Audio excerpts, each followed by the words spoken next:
اعوذ باللہ من الشیطان الرجیم بسم اللہ الرحمن الرحیم الحمد للہ رب العالمین والصلاة والسلام علی اشرف الانبیاء والمرسلین وعلی آلہ وصحبہ اجمعین اما بعد السلام علیکم ورحمۃ اللہ وبرکاتہ۔ البناء المنہجی کا 7واں بیچ چل رہا ہے اور اس کے پہلے مرحلے میں ایک نہایت اہم کتاب ہم پڑھنے جا رہے ہیں۔ اس کتاب کا نام البناء العقدی ہے، عقیدے کی عمارت جو ہم اپنے ذہنوں میں اور اپنے دلوں میں بھی بنائیں گے۔ تو سب سے پہلے میں یہ ذکر کرتا چلوں کہ جب عقیدے کی بات آتی ہے یا عقیدے کا نام لیا جاتا ہے تو طالب علم کے ذہن میں اور اس دور کے طالب علم کے ذہن میں، ایک نوجوان کے ذہن میں اختلافات کا ایک مجموعہ آ جاتا ہے۔ اس کے ذہن میں ہوتا ہے کہ ایک خشک موضوع ہے، ایک نظریاتی بات ہے، یا ایک قفل لگا ہوا موضوع ہے جو چند عبارتوں میں مشتمل ہے، اور اس پر ایمان جو ہے وہ شہادت کے ساتھ ہی ہمارا ایمان اس کے اوپر آ جاتا ہے اور پھر یہ بات ختم ہو جاتی ہے۔ جہاں تک اختلافات اور گروہوں کی بات ہے اور مختلف علم الکلام کی پیچیدگیوں کی بات ہے تو یہ معاملہ جو ہے یہ متخصصین کے لیے ہے، جو لوگ علم الحدیث کو اچھی طرح پڑھ چکے ہوتے ہیں اور پھر وہ اس میں تخصص کرنے کے لیے آگے جاتے ہیں تو وہ ان چیزوں کو سمجھتے ہیں۔ لیکن جہاں تک بنیادی عقیدے کے علم کی بات ہے، جو نبی صلی اللہ علیہ وسلم نے صحابہ کرام کو سکھایا تھا، وہ نہایت واضح اور آسان عقیدہ تھا، وہ مضبوط بھی تھا اور ذہن میں بیٹھ جانے والا بھی تھا، اور وہ ایسا عقیدہ تھا جس کا اثر تمام دینی اور دنیاوی معاملات میں پڑتا تھا۔ ایسا نہیں تھا کہ آپ نے ایک دفعہ عقیدے کو پڑھ لیا اور اس کو قفل لگا کر جو ہے اپنے ذہن میں بند کر لیا، بلکہ یہ آپ کی فکر کو نشو و نما بھی دیتا تھا، صحابہ کرام کی فکر کو نشو و نما بھی دیتا تھا، ان کے عمل کو بھی بہتر کرتا تھا، اور جنہوں نے اس کو سمجھ لیا اور اپنے دلوں میں جو ہے وہ گاڑ لیا، وہ بہت ان کے دل پہاڑوں کی طرح مضبوط بھی ہو گئے اور سورج سے زیادہ روشن ہو گئے۔ تو یہ عقیدہ ان کے تمام معاملات پر اثر انداز ہوتا تھا۔ اور خاص طور پہ اگر اس دور کی بات کی جائے تو ایک مسلمان نوجوان کے ذہن میں بہت زیادہ شبہات آتے ہیں، کیونکہ اسلام کے اور دین کے جو دشمن ہے وہ آئے روز اس چکر میں ہی لگے رہتے ہیں کہ کوئی نیا اعتراض، کوئی نیا نظریہ لے کے آیا جائے اور ہمیں اندر سے کمزور کیا جائے۔ بدقسمتی سے امت کے حالات بھی ایسے چل رہے ہیں کہ نوجوانوں کو یہ باور کرایا جاتا ہے کہ اس دور میں اگر آپ نے دین کا کام کرنا بھی ہے تو اس کا رستہ علم سے ہو کے نہیں جاتا، بلکہ سیدھا جو ہے وہ آپ کو دعوت کے کام کی طرف اور دوسرے کاموں کی طرف جانا چاہیے، جبکہ علم کی اہمیت ہے اسے نہیں رہنے دیا تھا۔ اس لیے عام طور پہ مسلمان نوجوان اس بات کی کوشش ہی نہیں کرتا کہ وہ ان علوم کو، ان کی بنیادوں کو پڑھے، اور اسی وجہ سے اکثر اس کا ایمان کمزور ہو جاتا ہے، مختلف شبہات پہ اس کا ذہن بھٹک جاتا ہے۔ اور اگر صحیح بات کی جائے تو ان شبہات سے اور ان افکار سے بچنے کے لیے، ان کے رد کے لیے علم العقیدہ کی کوئی پی ایچ ڈی کرنے کی ضرورت نہیں ہے، اس کو اتنے تخصص پڑھنے کی ضرورت نہیں ہے۔ شیخ احمد کی کتاب میں لکھتے ہیں کہ اگر صرف بنیادی جو عقیدے کے اصول ہیں وہ بھی نوجوان کے ذہن میں آ جائیں تو یہ جو چھوٹے موٹے روز جو ہے شک اور شبہات اور یہ جو باتیں کی جاتی ہیں، سوالات اٹھائے جاتے ہیں، وہ ان کے بارے میں سوچے بھی نہ، ٹھیک ہے۔ اور جبکہ اس عقیدے کو زیادہ سے زیادہ پڑھنا آپ کو اور زیادہ فائدہ دے گا، تو پھر کوئی بھی تفصیلی معاملہ ہو اس میں بحث کرنے کے قابل ہو جائے گا۔ اور یہ بات جو ہے اس دور میں بڑی ضروری ہے، آپ کو قدم قدم پہ ایک ایسا بندہ مل جاتا ہے جو آپ کے افکار کو، آپ کے نظریات کو چیلنج کر رہا ہوتا ہے۔ تو نوجوانوں کے لیے اس کو پڑھنے کی یہ اہمیت ہے کہ اس کے دل میں شبہات اور ان نظریات کی کوئی جگہ نہیں رہتی جو کہ دین اور اللہ تعالیٰ اور اس کے رسول کے مخالف ہیں۔ اب آتے ہیں کتاب کی طرف۔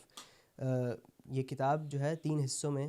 لکھی گئی ہے۔ اس کا پہلا حصہ عقیدے کے کچھ بنیادی مقدمات، کچھ اصولوں کی بات کرتا ہے، اور دوسرا حصہ جو ہے وہ ارکان ایمان کے بارے میں بات کرتا ہے، ایمان کے اندر جو اہم چیزیں ہیں اس کے بارے میں بات کرتا ہے، اور تیسرے حصے میں انہوں نے وہ چیزیں لکھی ہیں جن سے ایمان کمزور ہوتا ہے، جن سے ایمان ناقص ہو جاتا ہے۔ تو ہم انشاءاللہ کوشش کریں گے کہ اس کو پڑھیں، اور اللہ تعالیٰ سے دعا ہے کہ ہمیں اسے اچھی طرح سمجھنے کی توفیق عطا فرمائے۔ تو اب ہم پہلے حصے کی طرف آتے ہیں۔ سب سے پہلے انہوں نے بات کی ہے کہ عقیدے کا مطلب کیا ہے، ڈیفینیشن کیا ہے عقیدے کی۔ تو لغوی طور پہ عقیدہ جو ہے وہ عقد سے نکلا ہے۔ عقد اس گرہ کو کہتے ہیں جو بڑی مضبوطی سے باندھی گئی ہو۔ عقد یا جو تعاقد ہے وہ ایسی چیز کو کہتے ہیں، ایسے معاہدے کو کہتے ہیں جس میں کوئی شک کی گنجائش نہ رہی ہو، جو پکا ہو، مضبوط ہو۔ تو اگر اس کو سامنے رکھا جائے تو اسلامی عقیدے کا مطلب یہ ہے کہ ایسا ایمان جس میں کوئی شک نہ ہو، کوئی شبہ نہ ہو۔ کس بات پر ایسا ایمان؟ کہ اللہ تعالیٰ پر ایمان، اس کے فرشتوں پر ایمان، اس کے رسولوں پر ایمان، اس کی کتابوں پر ایمان، یوم آخرت پر ایمان، قضاء اور قدر پر ایمان۔ اس کے بعد جو ہے وہ اللہ تعالیٰ اور اس کے رسول نے جو حلال اور حرام کے معاملات بتائے ہیں ان پر ایمان لانا، امور غیب کے اوپر ایمان لانا، اور اسلام کے اصولوں کے اوپر ایمان لانا اور ان پر ثابت قدم رہنا۔ اس چیز کو جو ہے وہ عقیدہ، اسلامی عقیدے کے نام سے بتایا جاتا ہے۔ اب یہاں ایک سوال پیدا ہوتا ہے کہ اسلامی عقیدہ ہی کیوں صحیح ہے؟ کیا اس لیے ہمارا دین اور ہمارا عقیدہ صحیح ہے کہ ہم مسلمان گھر میں پیدا ہوئے ہیں، کہ ہم جو ہے وہ بائی برتھ مسلمان ہیں، یا ہمارا معاشرہ مسلمان ہے، یا پھر اس لیے کیونکہ ہمارے عقیدے کے پیچھے جو دلائل ہیں، جو مضبوط بنیادیں ہیں، وہ کسی اور عقیدے میں پائی نہیں جاتی، بلکہ ان کا مقابلہ ہی نہیں کیا جا سکتا؟ تو یقیناً اس کا جواب یہی ہے کہ جو اسلامی عقیدہ ہے اس کے جو دلائل ہیں، اس کے جو براہین ہیں، جن چیزوں سے اسے ثابت کیا جاتا ہے، کوئی اور عقیدہ دنیا کے اندر ایسا ہے ہی نہیں، چاہے وہ یہود و نصارہ ہوں، یا وہ ہندو ہوں، یا یہ بدھ مت ہو، یا کوئی اور مذہب ہو۔ ان کے جو دلائل ہیں جن کے اوپر یہ کھڑے ہوئے ہیں بہت کمزور، اور مطلب یا تو ہیں ہی نہیں یا تو بہت کمزور دلائل ہیں، جبکہ اسلامی عقیدہ بہت مضبوط دلائل کے اوپر کھڑا ہوا ہے۔ تو اس سلسلے میں انہوں نے 3 فرق بتائے ہیں، اسلامی عقیدہ اور دوسرے عقائد کے درمیان 3 فرق۔ اور یہاں پہ جب زیادہ تر بات ہوتی ہے دوسرے عقائد کی، تو یہاں پہ یہود و نصارہ کی ہی بات کی جا رہی ہے، جو دیگر عقائد ہیں ان کو تھوڑا سا مستبعد کیا گیا ہے، اس میں زیادہ شامل نہیں کیا گیا زیادہ، لیکن بنیادی طور پہ یہود و نصارہ کی اور کچھ جگہوں پہ الحاد اور ملحدین کی بات کی گئی ہے۔ اسلامی عقیدے اور دوسرے عقائد کے درمیان 3 بنیادی فرق بتائے ہیں۔ تو اس میں سے پہلا فرق یہ ہے کہ ہر عقیدے کو ثابت کرنے کے لیے کچھ اصول ہوتے ہیں جو اسے مضبوط کرتے ہیں، اور ان اصولوں کو ثابت کرنے کے لیے انہیں جو ہے وہ واضح کرنے کے لیے کچھ دلیلیں ہوتی ہیں۔ تو اسلامی عقیدے کے کیا اصول ہیں؟ اسلامی عقیدے کے اصول ایسے ہیں جیسے کہ قرآن، سیرت، نبی صلی اللہ علیہ وسلم کی شخصیت، اللہ تعالیٰ کا وجود، اور یہ جو معاملات ہیں وہی اور جو فرشتے ہیں، یہ چیزیں اسلامی عقیدے کے اصول ہیں۔ تو ان کے جو دلائل ہیں ان کے وجود کے، یہ جو ہے دوسرے عقیدوں کے جو اصول ہیں ان کے دلائل سے کوئی میچ نہیں، ان کے یا تو دلائل ہوتے ہی نہیں ہیں یا نہایت کمزور ہوتے ہیں۔ تو جہاں تک اگر اسلام کی بات کی جائے تو اسلامی عقیدے کے اندر قرآن کریم کا تواتر کے ساتھ نقل ہونا، قرآن کریم کی جو حقانیت ہے اور اس کی جو صحیح ہونا ہے، اس کا محفوظ ہونا ہے، اس کو اگر آپ دیکھیں تو نبی صلی اللہ علیہ وسلم کی طرف وحی کے طور پر نازل ہوا، اس کے بعد سینکڑوں صحابہ کرام نے اسے پڑھا اور یاد کیا، اس کے بعد آگے جو ہے وہ ہزاروں تابعین نے، اس کے بعد تبع تابعین نے، یہاں تک کہ 1450 سال ہو گئے اور ابھی تک قرآن کے اندر کوئی ایک چیز بدلی نہیں ہے، اور مکمل اسی طرح محفوظ ہو کے آیا ہے جس طرح وہ اللہ تعالیٰ کی طرف سے نازل ہوا تھا۔ اور یقیناً ہمارے اسلامی عقیدے کے مطابق تو اس کی گارنٹی اللہ تعالیٰ نے قرآن میں دی ہے کہ انا نحن نزلنا الذکر وانا لہ لحافظون، اور ایسے بہت سے واقعات ہیں، اور اس چیز کو دیکھ کے بہت سے لوگ مسلمان، بہت سے بڑے بڑے یہود و نصارہ کے جو ہے وہ جو اسکالرز ہیں وہ مسلمان ہوئے ہیں اس بات کو دیکھ کے کہ قرآن جو ہے اس کو جب بھی بدلنے کی کوشش کی گئی، جب بھی جو ہے لوگوں کے دلوں سے مٹانے کی کوشش کی گئی، آپ اندلس کی تاریخ پڑھیں، آپ شمالی جو ترکستان ہے، جو مشرقی ترکستان ہے، آپ اس کی تاریخ پڑھیں، تو لوگوں کے دلوں سے لوگوں کے قرآن پاک اٹھا کے جلا دیے گئے، ٹھیک ہے، ان کو جو ہے وہ مکمل طور پہ ایک نسخہ نہیں رہنے دیا کسی کے پاس، لیکن پھر کہیں نہ کہیں ایسا ہوتا تھا کہ کوئی بندہ قرآن کو اپنے سینے میں محفوظ رکھتا تھا اور وہ اسے لوگوں تک آگے پہنچاتا تھا، اور کچھ عرصے بعد ان کی نسل جو دوبارہ قرآن کو جو ہے مضبوطی سے پکڑ لیتی تھی۔ تو یہ چیز، یہ اعجاز جو ہے قرآن کا ایک بہت عظیم چیز ہے۔ تو اسی طرح اللہ تعالیٰ کے وجود اور پھر قرآن کے اللہ تعالیٰ کی طرف ہونے، اللہ تعالیٰ کی طرف سے ہونے کے جو دلائل ہیں، مطلب اس بات کی دلیل کہ اس کے اندر کوئی چیز بشر نے نہیں لکھی، اس کی بہت ساری دلیلیں ہیں۔ اس کے اندر بہت زیادہ کلام کیا ہے ایک ڈاکٹر منقد السقار ہے، انہوں نے اس چیز کا مطلب بہت سے مقالوں میں بیان کیا ہے، کتنا آسان ہے یہ ثابت کرنا کہ قرآن کسی بشر کی جو ہے وہ بات نہیں ہو سکتی، یہ یقیناً اللہ تعالیٰ کا کلام ہے، اور یہ آپ عقلی طور پہ کسی بندے کو، چاہے وہ اللہ تعالیٰ کے وجود پہ یقین رکھتا ہو یا نہ رکھتا ہو، آپ ثابت کر سکتے ہیں کہ یہ کسی بندے کی بات نہیں۔ تو یہ تو ہو گیا پہلا فرق۔ اب دوسرے فرق کی طرف آتے ہیں۔ ہر عقیدے کا جو مضمون ہوتا ہے وہ کسی مطلب بنیادی ٹیکسٹ ہوتا ہے یا کتابیں ہوتی ہیں، تو جیسے ہمارا قرآن پاک ہے، عیسائیوں کے ہاں انجیل ہے، یہودیوں کے ہاں جو ہے وہ تورات ہے، یا اس کی جو بھی بگڑی ہوئی شکل آج موجود ہے۔ وہ کہتے ہیں کہ یہ جو ٹیکسٹ ہے یہ اپنے آپ کے اوپر گواہی کیسے دے دے گا؟ اور قرآن جو ہے وہ بذات خود ایک گواہی ہے کہ یہ عقیدہ صحیح ہے۔ اگر دوسری طرف آپ جا کے دیکھیں تو انجیل کے اندر یا تورات کے اندر، اول تو اس کے لکھے جانے سے پتہ چل جاتا ہے یار کسی نے جو ہے وہ اکثر جگہوں پہ جہاں جہاں کوئی آیت کا گمان ہو کہ یہ صحیح آیت ہے اور یہ انجیل کی صحیح شکل میں ہے، تو اس پتہ چل جاتا ہے کہ اللہ تعالیٰ کی طرف سے ہے، مطلب پڑھنے والے کو اندازہ ہو جاتا ہے۔ چلیں یہ تو ایک احساس کی بات ہے، لیکن اگر آپ اس کی حقیقت دیکھیں تو اللہ تعالیٰ کے اوپر الزامات لگائے گئے ہیں ان کی کتابوں کے اندر، اللہ تعالیٰ کے اوپر باقاعدہ بہتان اور الزام تراشیاں کی گئی ہیں، انبیاء کے اوپر جو ہے وہ تہمتیں باندھی گئی ہیں ان کی کتابوں کے اندر۔ تو یہ کون سی کتاب ہے جو ایک نبی کے اوپر آئی ہے اور ایک نبی کے ہی اس کے اندر تہمت باندھی جا رہی ہے؟ انتہائی غیر اخلاقی حرکت ہے۔ انجیل کے اندر ایک جگہ پہ لکھا ہوا ہے کہ ایک بندہ تھا جس کا نام اخزیہ تھا، اس کی عمر جو ہے وہ 22 سال تھی، دوسری جگہ پہ لکھا ہے 42 سال تھی۔ جب انہیں کہا کہ کیا اختلاف ہے، ایک ہی آپ سوچیں ایک صورت میں کچھ لکھا ہوا ہے، ایک صورت میں کچھ لکھا ہوا ہے، تو انہوں نے کہا یار لکھنے والے سے غلطی ہو گئی ہے، اب آپ خود بتائیں اگر قرآن لکھتے ہوئے کوئی بندہ یہ بتایا کہ صحابہ کرام نے غلطی سے جو ہے قرآن کی تدوین کرتے ہوئے یہاں پہ کسی کی عمر غلط لکھ دی تھی، یہاں کوئی نمبر غلط لکھ دیا تھا، تو قرآن کے اوپر کون سا پھر مطلب کتنے اس کے اوپر اعتراضات کھڑے ہو جائیں گے، کتنا اس کے اوپر یہ سارے مل کے پڑ جائیں گے کہ یہ دیکھو یہ کون سا یہ کنٹرڈکشن آ گئی جی، تناقض آ گیا، ٹھیک ہے، مسلمان خود جو ہے اس شبہ کا شکار ہو جائیں گے. تو یہ چیز وہیں پہ مل سکتی ہے، یہاں پہ نہیں مل سکتی. تیسرا فرق یہ ہے کہ عقیدے کا واضح ہونا اور فطرت کے ساتھ مواصلت رکھنا. اب آپ خود بتائیں، ایک عقیدہ ہے جو کہتا ہے کہ اللہ ایک بھی ہے اور تین بھی ہے، اور جو تین ہے وہ ایک ہے اور جو ایک ہے وہ تین نہیں ہے، اور یہ اس طرح کی عجیب و غریب قسم کی باتیں جو ایک بچہ بھی جو جب اسے پڑھتا ہے تو وہ کہتا ہے یہ کیا لکھا ہوا ہے، کیا عجیب سی بات لکھی ہوئی ہے. ٹھیک ہے، ایک عقیدہ یہودیوں کا ہے، یہ عیسائیوں کا یہ جو تثلیث کا عقیدہ تھا اس کی بات میں کر رہا تھا. یہودیوں کا عقیدہ ہے کہ جی اللہ ایک ہے. کچھ لوگ تو اس میں حضرت عزیر کو بھی اللہ کا بیٹا مانتے تھے، لیکن بنیادی طور پہ جو عقیدہ ہے اللہ ایک ہے، لیکن اللہ تعالیٰ کی صفات انہیں کیا بتائی ہوئی ہیں. جیسا کہ آپ نے مدخل میں سنا کہ وہ کہتے ہیں کہ حضرت آدم نے جب یہ نافرمانی کی تو اس کے بعد وہ جنت میں چھپ گئے، اللہ تعالیٰ انہیں جنت میں ڈھونڈتا پھر رہا ہے اور آوازیں لگا رہا ہے کہ آدم تم کہاں ہو. تو یہ چیز کسی خالق، کسی معبود کی طرف اشارہ دیتی ہے یا کسی مذاق کی طرف اشارہ دیتی ہے؟ تو یہ نعوذ باللہ ان لوگوں نے جو تحریفیں کی ہیں یہ اتنی واضح ہیں، مطلب اظہر من الشمس ہیں. اب آپ دوسری طرف قرآن کی طرف دیکھیں، قرآن کے اندر جو قرآن کی بہترین آیات ہیں جن کے بارے میں صحیح حدیث موجود ہیں، سورہ جو فاتحہ ہو گئی جس کے بارے میں بتایا گیا ہے کہ سب سے بہترین قرآن کی صورت ہے، وہ کیا ہے؟ وہ پوری اللہ تعالیٰ کی تعریف بیان کر رہی ہے. سورہ اخلاص ایک تہائی قرآن کے برابر ہے وہ صورت، اس کے اندر بھی اللہ تعالیٰ کی بڑائی بیان ہو رہی ہے، اللہ تعالیٰ کی جو ہے وہ وحدانیت کا جو ہے بتایا جا رہا ہے. اسی طرح آیت الکرسی جو قرآن کی سب سے عظیم اور سب سے خوبصورت آیت ہے، اس کے اندر کیا ہے؟ وہ مکمل طور پہ اللہ تعالیٰ کی تعریف بیان کر رہی ہے، اللہ تعالیٰ کی صفات بیان کر رہی ہے. تو ایک ایسا عقیدہ جس کی ہر آیت میں، ہر دوسری تیسری آیت میں اللہ تعالیٰ کی کوئی صفت بیان ہو رہی ہے، اللہ تعالیٰ کی تعظیم، ایک خالق کی تعظیم اس طریقے سے کی جا رہی ہے جس کا اس کی تعظیم کا حق ہے، جس طرح اس کی تعظیم کا حق ہے. اور یہ چیز جو ہے وہ یقیناً اسے دوسرے عقیدوں سے بہت واضح طور پر ممتاز کرتی ہے. ایک کتاب ہے شیخ احمد سعید کی، اس کا نام ہے محاسن الاسلام. اس کے اندر یہ ان چیزوں پہ خاص فوکس کیا گیا ہے. اس میں بتایا ہے کہ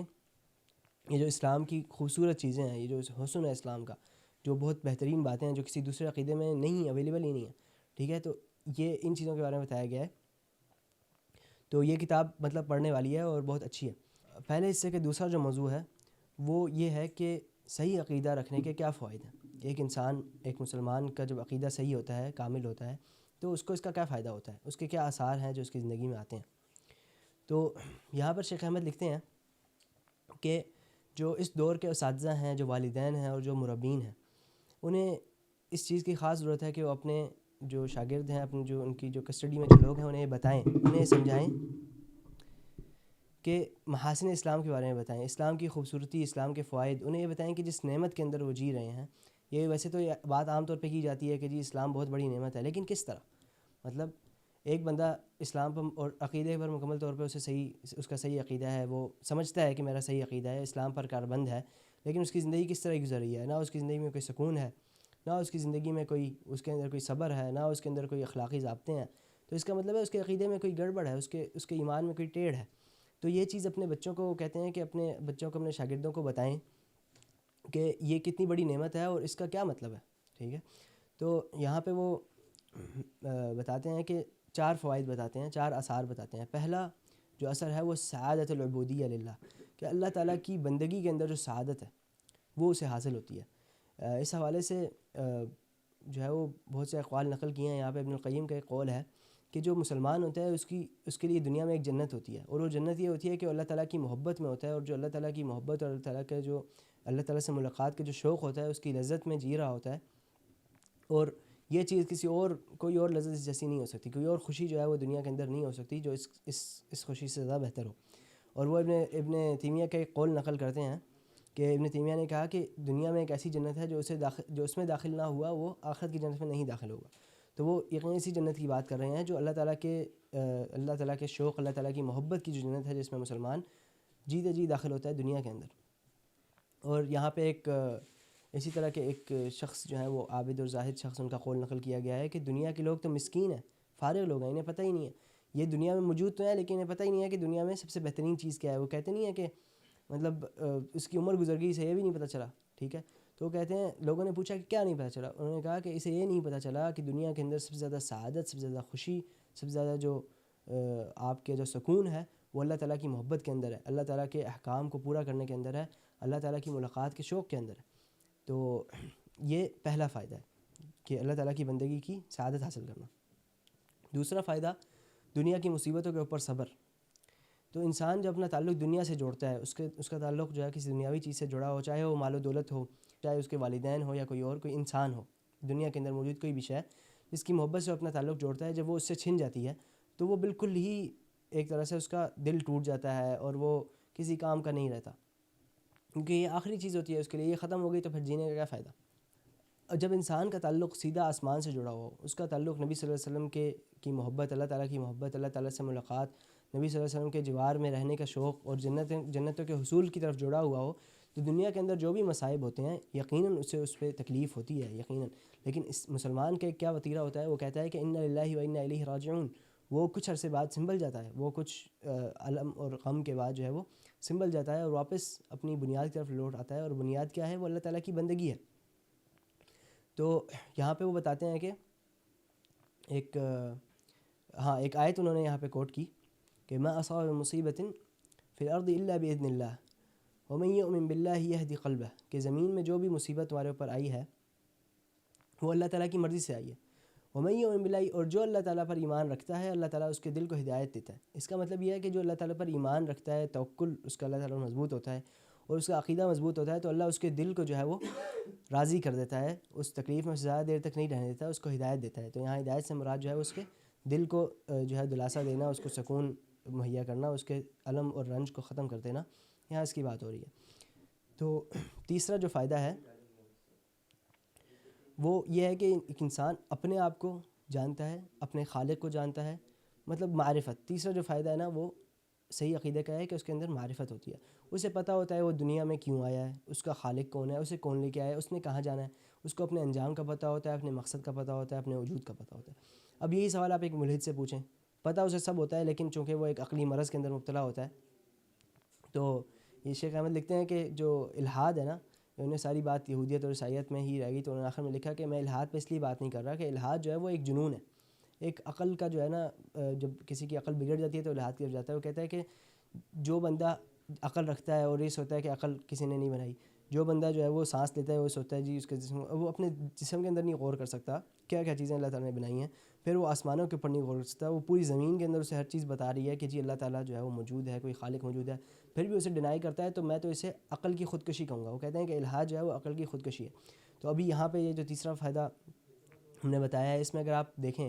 معرفت کا، تو ایک ملحد کو اس کے عقائد کے مطابق، ویسے ملحد کو پتہ ہوتا ہے کہ وہ کون ہے، کیا ہے، کیوں ہے، لیکن زندگی کا کوئی مقصد نہیں،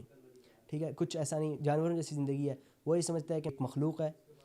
جس طرح عام جانور ہیں، اسے یہ بالکل یہ خیال نہیں آتا کہ جی میں بول سکتا ہوں، پہاڑ کیوں نہیں بول سکتا ہے، میرے اندر عقل ہے، پہاڑ کے اندر عقل کیوں نہیں ہے، جانور کے اندر عقل کیوں نہیں ہے، ان چیزوں کی طرف اس کا دھیان نہیں جاتا، یہ اس نے دماغ بند کیا ہوتا ہے ان چیزوں کے اوپر، اللہ تعالیٰ نے مہر لگائی ہوئی ہوتی ہے۔ تو جو ایک ملحد ہے وہ اس سے نکل ہی، وہ اس طرف آ ہی نہیں پاتا کہ میں کون ہوں، میرا خدا، میں نے آخر میں کہاں جانا ہے، بس ایک وہ سمجھتا ہے میں ایک جانور ہوں، جانور سے تھوڑا سا بہتر ہو گیا ہوں، ٹھیک ہے، ایک ارتقاء کے ذریعے، اور ایک جگہ پہ پڑا ہوا ہوں دنیا میں مر جاؤں گا تو بس ختم ہو جائے گا۔ یہ چیز یقیناً ڈپریشن بھی پیدا کرتی ہے، جب انسان سوچنے لگتا ہے کہ اسے کوئی دھچکا لگتا ہے، وہ پھر اپنی اصل کے بارے میں سوچتا ہے اور اس کا نظریہ جو ہے وہ بند قسم کا الہادی نظریہ ہو، تو پھر وہ کیا کرتا ہے؟ خودکشی کر لیتا ہے۔ اور آپ دیکھیں جہاں پہ ملحدین زیادہ ہیں وہاں پہ خودکشی کی ریشو بھی بہت زیادہ ہے۔ تو اب یہاں پہ چوتھے فائدے کی بات ہو رہی ہے، وہ ہے اخلاقی ضابطہ، اور یہ بہت واضح اور سامنے کی چیز ہے کہ ایک مسلمان جو ہے، ایک اچھا مسلمان، صحیح مسلمان، یہاں ان لوگوں کی بات نہیں ہو رہی جو بے گناہوں کو قتل کرتے ہیں اور اسلام کا دعویٰ کرتے ہیں، ایسا بندہ، اس کا اسلام سے کوئی تعلق نہیں ہے، ٹھیک ہے، جو بے گناہوں کو قتل کرتا ہو اور جو ہے وہ دنیا کے اندر فساد برپا کرتا ہو، اس کا جو ہے اسلام سے کوئی تعلق نہیں۔ یہاں پہ بات کی جا رہی ہے کہ دیکھیں جو بندہ صحیح مسلمان ہوتا ہے وہ کسی کو ایذا نہیں دیتا، وہ کسی ذاتی نہیں کرتا، کیوں؟ دنیا کے اندر قانون تو چلے موجود ہے، لیکن قانون سے بھاگنے والے بھی تو موجود ہیں، تو اسے ڈر ہوتا ہے آخرت کا، اسے پتہ ہوتا ہے کہ اس کا حساب و کتاب اللہ تعالیٰ کے پاس ہونا ہے، اور جب اسے ایسا دین جو اسے یہ بھی بتاتا ہے کہ ایک بکری جو دوسری بکری سے ظلم سے کھر مارے گی، مطلب اسے جو سینگ مارے گی، اس کا بھی آخرت میں جو ہے وہ حساب کتاب ہوگا، تو وہ اس دین کے اوپر جب ایمان لاتا ہے تو اس کا اخلاقی ضابطہ اتنا مضبوط ہو جاتا ہے کہ وہ پھر قانون ہو یا نہ ہو، ٹھیک ہے، قانون لاگو ہو رہا ہو یا نہ ہو رہا ہو، وہ اس پہ عمل پیرا ہوتا ہے قانون کے اوپر، اور یہی چیز جو ہے اسلامی معاشرے کو دوسرے معاشروں سے جو ہے وہ ممتاز کرتی ہے۔ اگر اسلامی معاشرے میں ہی سب سے زیادہ برے حالات ہیں، اس کا مطلب ہے اسلامی معاشرہ نہیں ہے، اس کی بنیادیں اسلام کے اوپر ہیں ہی نہیں، اور جس طرح ہمارے معاشرے میں ہوتا ہے، نہ قانون ہوتا ہے نہ قانون لاگو ہوتا ہے۔ اب آپ دیکھیں ملحدین کو کیا چیز روکتی ہے؟ ملحدین کے لیے جو شیطان کے جو پجاری ہوتے ہیں، یا ملحدین یا جو یہودی اور عیسائی جو حد سے بڑھ چکے ہوتے ہیں، جو کسی دین کو نہیں مانتے، اپنی تعریفیں انہوں نے اسی لیے تو کی تھی کہ ان ضابطوں کو ختم کریں. تو آپ دیکھیں یہاں پہ جو اس وقت دنیا کے اندر حالات چل رہے ہیں، جو سارا پیڈوفائلز کا معاملہ ہے، اور یہ کس وجہ سے آ رہے ہیں؟ اسی وجہ سے آ رہے ہیں کہ کوئی اخلاقی ضابطہ نہیں موجود. اگر کوئی اخلاقی ضابطہ ہوتا ہے، اور یہ چیز بہت زیادہ آپ نے اس دور میں سنی ہوگی کہ حدود ختم ہو گئی ہیں، جی حدود ختم ہو گئی ہیں، تو کیا ہوتا ہے؟ ان حدود کو ختم کرنے کی جو ہے وہ آہستہ آہستہ نرم سافٹ کوشش کی جاتی ہے. ہمیں آہستہ آہستہ نظریات کی طرف لے کے آیا جاتا ہے، اور پھر اس کا کیا فائدہ، اس کا کیا نقصان ہوتا ہے آخر میں؟ ان لوگوں کو کیا فائدہ ہوتا ہے کہ لوگ مکمل طور پہ کھل جاتے ہیں، مطلب انہیں کوئی فکر نہیں رہتی، کوئی ضابطہ ہے، کوئی اخلاق ہے، کوئی قانون ہے. اور ابھی آپ دیکھ لیں، جہاں تک اگر اس دور میں جو جنگ چل رہی ہے اس کی بات کی جائے، اسرائیل، دنیا کے اندر قانون موجود ہے، ٹھیک ہے، اس قانون کے نزدیک وہ مجرم ہے، ان کا جو وہاں پہ جو وزیر اعظم ہے وہ مجرم ہے، وہ ڈکلیئرڈ مجرم ہے، لیکن وہ اس قانون کی طرف نہیں آتا، نہ اس قانون کے اس میں آتا ہے، نہ اسے کوئی مجبور کرتا ہے. تو یہ تو ہے دنیا کے قانون کی حیثیت.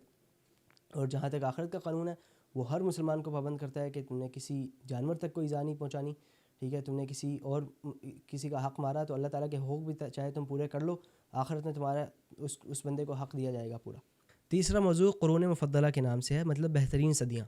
یہاں پہ انہوں نے ایک معیار بتایا ہے، سلف صالح کا کیا معیار ہے، اور اسلاف کی ایک تعریف بیان کی ہے کہ اسلاف یا سلف صالح کسے کہتے ہیں. انہوں نے بتایا کہ جو پہلی 3 صدیاں تھیں، جن کے بارے میں نبی صلی اللہ علیہ وسلم کی حدیث ہے، خیر الناس قرنی ثم الذین یلونہم ثم الذین یلونہم، کہ واضح اور غالب طور پہ یہی لگتا ہے کہ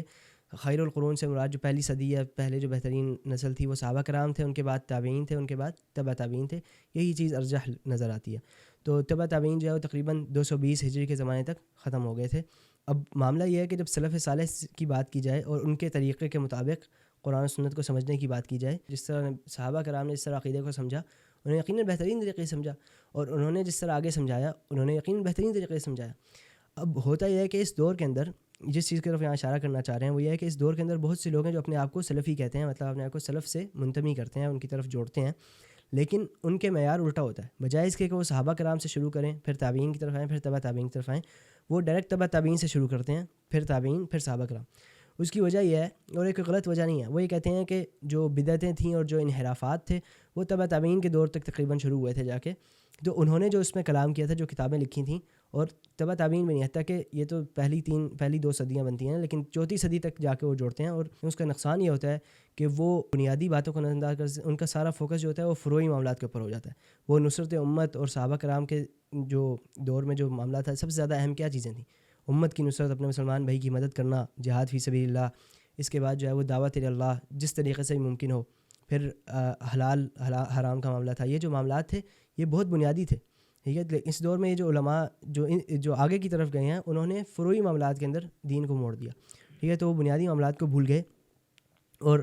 اس کا یہ نقصان ہوا جو اس وقت آپ دیکھ رہے ہیں کہ امت کے اندر علماء کا جو ہے مذاق بنا ہوا ہے. بہت سے ایسے علماء ہیں جو مرضی ہو جائے، جتنے بھی لوگ قتل ہو جائیں، ٹس سے مس نہیں ہوتے. وہ اپنے فروعی مسائل کے اوپر، فقہی مسائل کے اوپر بات کرتے رہتے ہیں. اور پچھلے دور کے اندر جو علماء کھل کے بات کرتے تھے، ان کے ساتھ جو سلوک ہوا، ان کے مخالف جو علماء کھڑے ہوئے، ان کے اوپر جو فتوے لگائے گئے، یہ سارے معاملات جو ہے وہ ہم اچھی طرح جانتے ہیں. اور اس کی وہ بتا رہے ہیں، اس کی جو وجہ ہے، بنیادی وجہ وہ یہ ہے کہ لوگوں نے اپنے آپ کو صحابہ کرام اور اتباع اور طریقے اور ترتیب کے ساتھ جوڑنے کے بجائے انہیں سیدھا جا کے انہوں نے 4تھی صدی کے جو علماء تھے ان سے جوڑا. اور یہی چیز ہے جسے ہم منہجیت کہتے ہیں. جب ہم منہجیت کی بات کرتے ہیں، البنان منہجی چل رہا ہے، اور جی یہ سارا معاملہ ہے. منہجیت یہ ہوتی ہے کہ انسان کو پتہ ہو کہ اس نے علم کس طریقے سے حاصل کرنا ہے، علم کی بنیادیں کہاں سے آتی ہیں. اس حوالے سے بات ہو رہی تھی، اور اس طرح ہمارا کتاب کا پہلا حصہ ختم ہو جاتا ہے. اگلا حصہ جو ہے وہ ارکان ایمان سے متعلق ہے. ایمان کے اندر کچھ اہم معاملات ہیں، اس پہ بات ہوگی. جزاکم اللہ خیر. السلام علیکم.